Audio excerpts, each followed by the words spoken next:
अस्सलाम वालेकुम, welcome back. I'm Hussain Sajid और हम डिस्कस करने जा रहे हैं पास पेपर्स 2017 का कॉम्प 201 वेब इंजीनियरिंग इस्लामियत डिपार्टमेंट थर्ड सेमेस्टर के अंदर ये सब्जेक्ट होता है। उसका 2017 का हम पास पेपर जो है वो डिस्कस करने जा रहे हैं। स्टार्ट होता है। इसमें आपको 5 शॉर्ट क्वेश्चंस दिए गए हैं, 4 नंबर के एक क्वेश्चन है, तो टोटल इसके 20 मार्क्स हैं। पहला क्वेश्चन आपसे पूछा जाता है जी, explain the difference between overloading and overriding. तो थोड़ा सा मैं पहले जनरल बता देता हूँ, फिर हम इसको रीडिंग भी कर लेंगे कि आपने आंसर में जो चीजें लिखनी है वो आपके सामने स्क्रीन पे भी आ रही हैं। तो रीडिंग में अगर हम बात करें, पहले जनरल कॉन्सेप्ट की बात करते हैं। तो प्रोग्रामिंग के अंदर आप क्लासेस बनाते हैं। आप जावा की बात करते हैं, वो ऑब्जेक्ट ओरिएंटेड लैंग्वेज है, तो उसके अंदर होती है क्लासेस। तो आप एक क्लास भी बना सकते हैं, एक से ज्यादा क्लासेस भी बना सकते हैं। जब दो क्लासेस बनाई होती हैं तो एक क्लास को आपने दूसरे में इनहेरिट किया होता है, इस प्रोसेस को आप इनहेरिटेंस कहते हैं।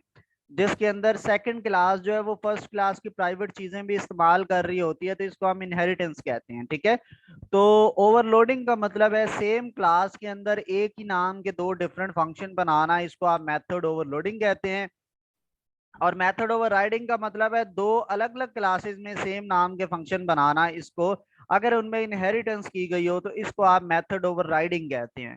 अब इसको थोड़ा सा रीड कर लेते हैं कि method overloading is a compile time polymorphism. Method overloading जो है कंपाइल टाइम पॉलीमॉर्फिज्म है, जबकि method over riding is a run time polymorphism है। तो वो रन टाइम पे होता है और ये कंपाइल टाइम पे होता है। फिर जो मेथड ओवरलोडिंग है ये हेल्प करती है आपको कि जो प्रोग्राम की जो रीडेबिलिटी है उसको वो इंक्रीज कर सके, जबकि ओवरराइडिंग है it is used to grant the specific implementation of a method which is already provided by its parent class and super class. ठीक है।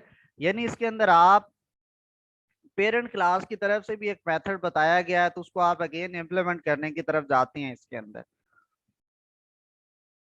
मेथड ओवरलोडिंग जो है वो क्लास के अंदर ही होती है, जबकि सेम क्लास में होती है मतलब। और मेथड ओवरराइडिंग जो है ये दो क्लासेस के अंदर होती है, और जहां पर इनहेरिटेंस का रिलेशनशिप होता है उन दो क्लासेस के दरमियान में होती है। मेथड ओवरलोडिंग जो है वो मे और मे नॉट रिक्वायर इनहेरिटेंस। ठीक है। मेथड ओवरलोडिंग में इनहेरिटेंस हो जरूरी नहीं है, बट मेथड ओवरराइडिंग के अंदर इनहेरिटेंस का होना जरूरी है। मेथड ओवरराइडिंग के अंदर जो method have same name but different signature और पैरामीटर, लेकिन जो मेथड ओवरराइडिंग है same name and same signature same parameter सब कुछ सेम होता है। 100% डुप्लीकेट कॉपी आप दो अलग अलग क्लासेस के अंदर इसमें मौजूद होती है। अगर आपने अभी तक मेरा यूट्यूब चैनल सब्सक्राइब नहीं किया तो youtube.com को ओपन कीजिए, हुसैन साजिद सर्च कीजिए, Hussain Sajid official user name है। चैनल को सब्सक्राइब कीजिए। इसके अलावा सेम यूजर नेम के साथ इंस्टाग्राम का भी अकाउंट है, इसको भी फॉलो कीजिए।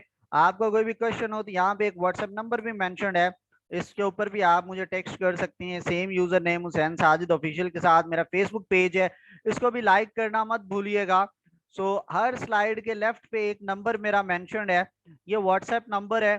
आपकी जो बीएस के प्रोग्राम्स जितने भी हैं, तो तकरीबन इस वक्त 100 के करीब जो है वो ग्रुप्स मेरे बन चुके हैं डिफरेंट सब्जेक्ट्स के।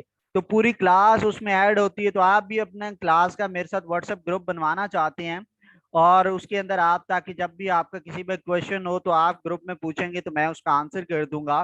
तो अभी मुझे टेक्स्ट कीजिए इस नंबर पर, कोई भी क्लास एक पर्सन मैं ग्रुप क्रिएट कर दूंगा और आपके साथ लिंक शेयर कर दूंगा, आप उसको अपनी क्लास से शेयर कर दें, तो आपकी पूरी क्लास जो है उसमें ऐड हो जाएगी। फिर जिसके जो भी प्रॉब्लम्स क्वेश्चंस होंगे हम उस क्लास में डील करेंगे। नेक्स्ट आता है difference between JDK and JVM. JDK की बात करते हैं तो इसको हम कहते हैं जावा डेवलपमेंट किट। ये एक सॉफ्टवेयर किट है जिसके अंदर आप जावा के अंदर एप्लीकेशंस बनाते हैं। इसके अलावा ये जो JRE होता है उसके अंदर जो जेडीके है वो number of development tools like compiler, Java dog, Java debugger, इस तरह के टूल्स भी जेडीके के अंदर मौजूद होते हैं। ठीक है। जेडीके जो है ये प्राइमरी हम इसको यूज करते हैं फॉर कोड एग्जीक्यूशन, और इसके अलावा जो डेवलपमेंट होती है उसके अंदर ये जेडीके की प्राइम जो है वो फंक्शनैलिटी होती है। जेडीके प्लेटफॉर्म डिपेंडेंट होता है, और जो जेडीके है डिफरेंट प्लेटफॉर्म्स के लिए रिक्वायर्ड होता है। ठीक है। दूसरा आता है जेवीएम। जेवीएम कहते हैं जावा वर्चुअल मशीन को। ये एक एब्स्ट्रैक्ट मशीन है जो कि प्लेटफॉर्म डिपेंडेंट होती है, और इसके 3 नोटेशंस होते हैं एज स्पेसिफिकेशन, और इसके अंदर जो एक डॉक्यूमेंट है उसको अंदर आपको that describe requirements of JVM implementation होता है। फिर इसके बाद इम्प्लीमेंटेशन जो है यानी आप program that meets JVM requirement. और फिर आता है इंस्टेंस यानी an implementation that execute Java bytecode provides a runtime environment for execution Java bytecode।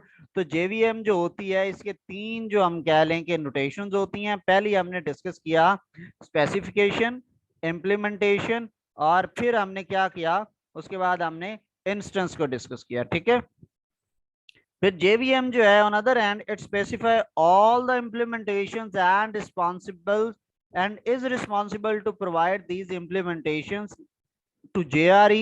JVM is program independent। ठीक है, सो नेक्स्ट हमारे पास आता है जी describe the specific significance of JDBC Java development kit. जो है आपके पास डेटा जावा की जो है डेवलपमेंट जो है डेटाबेस के साथ कनेक्टिविटी है। जावा database connectivity is a soft Java soft specification of standard application programming interface. यानी ये एक API होती है, एप्लीकेशन प्रोग्रामिंग इंटरफेस। ये उसकी एक स्पेसिफिकेशन है JDBC that allow Java program to access database management system।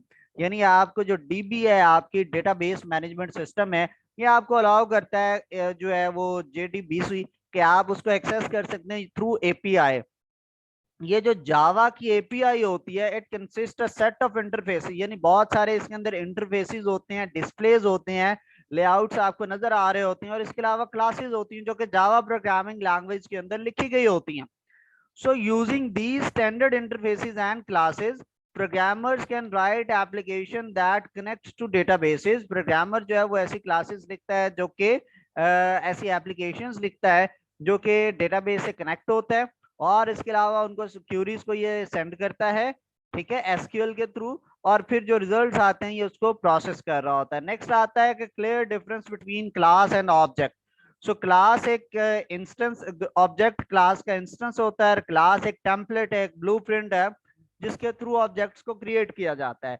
Object आपके रियल वर्ल्ड एंटिटीज होती हैं like pen, laptop, mobile, bed है आपका, कीबोर्ड है, माउस, चेयर है। क्लास क्या है? It is a group of similar objects.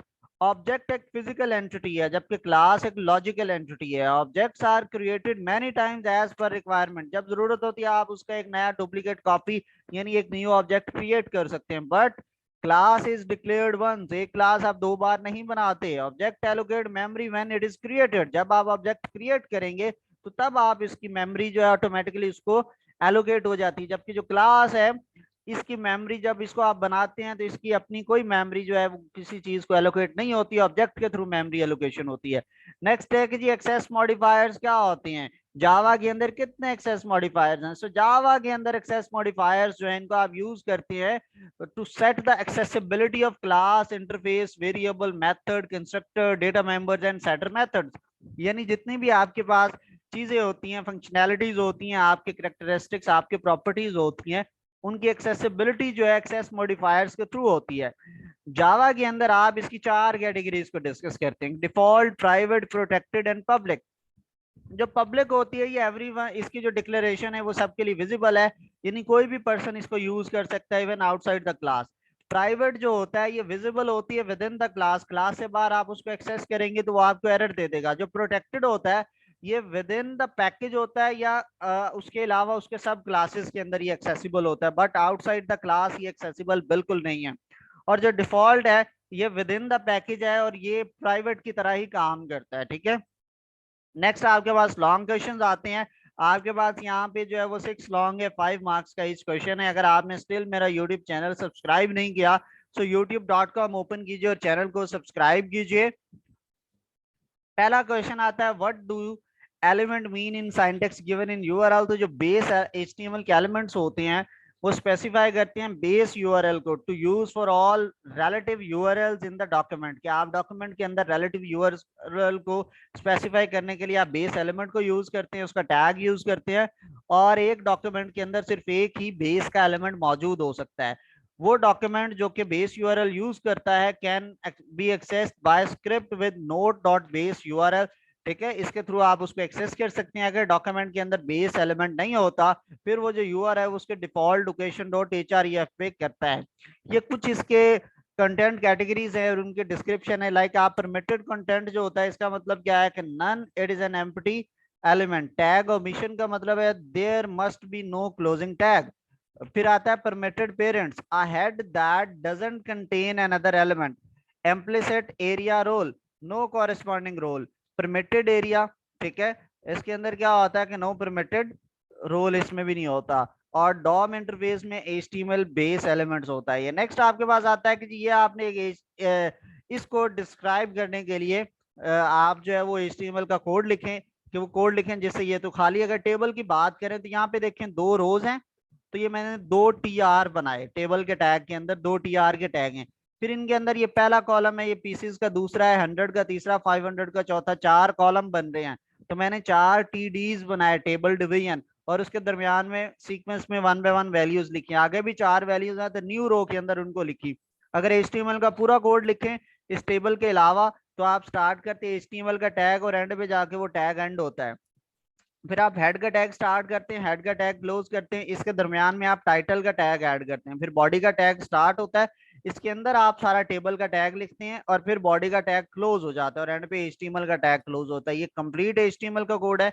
मैं रिकमेंड करूंगा कि आप ये वाला कोड लिखेगा इंस्टेड ऑफ प्रीवियस वन। ठीक है, नेक्स्ट क्वेश्चन आता है, what are the main steps in Java to make connective JDBC Java database connectivity.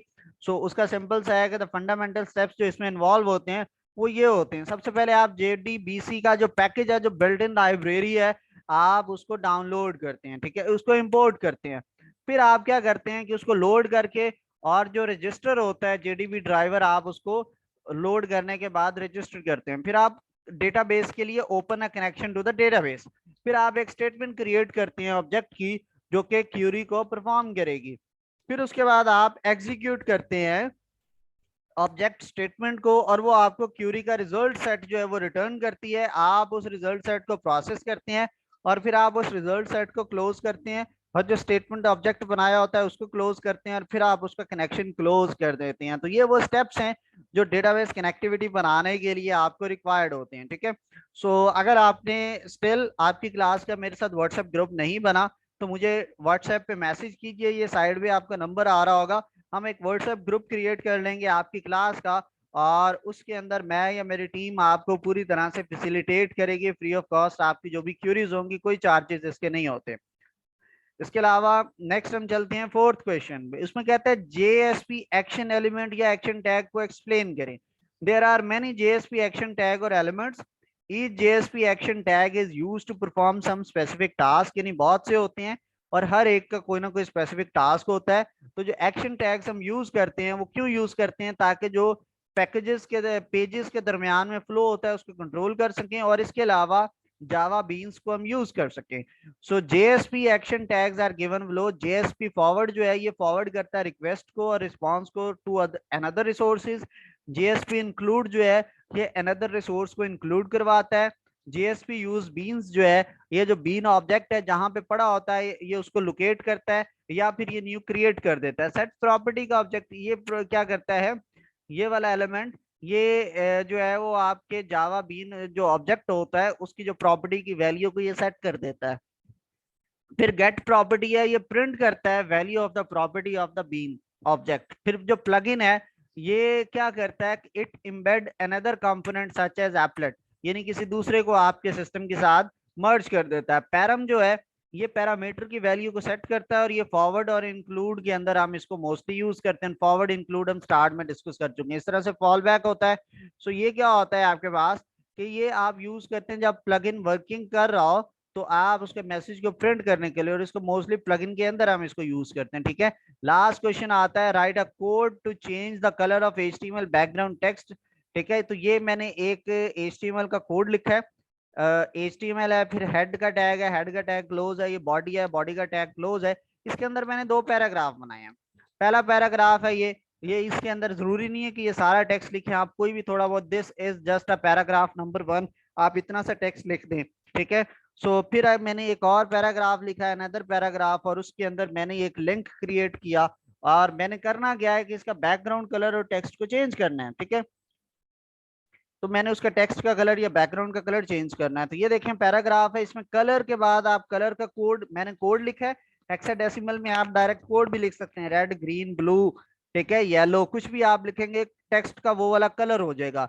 Background colour करेंगे तो ये जो जितनी टेक्स्ट है इसके बैकग्राउंड पे आपको हाईलाइटेड कलर नजर आ जाएगा। फिर ये हाइपर रेफरेंस मैंने एंकर का टैग यूज किया है, तो मैंने इसका कलर चेंज कर दिया, तो ये जहां पे ये लिंक आ रहा होगा ये उसका कलर ये भी उसको चेंज कर देगा। तो इस तरह से आप किसी भी एचटीएमएल के टेक्स्ट का कलर या उसका बैकग्राउंड कलर जो है वो चेंज कर सकते हैं। अपना ढेर सारा ख्याल रखिएगा, आपसे फिर अगली वीडियो में मुलाकात होगी, तब तक अल्लाह हाफिज।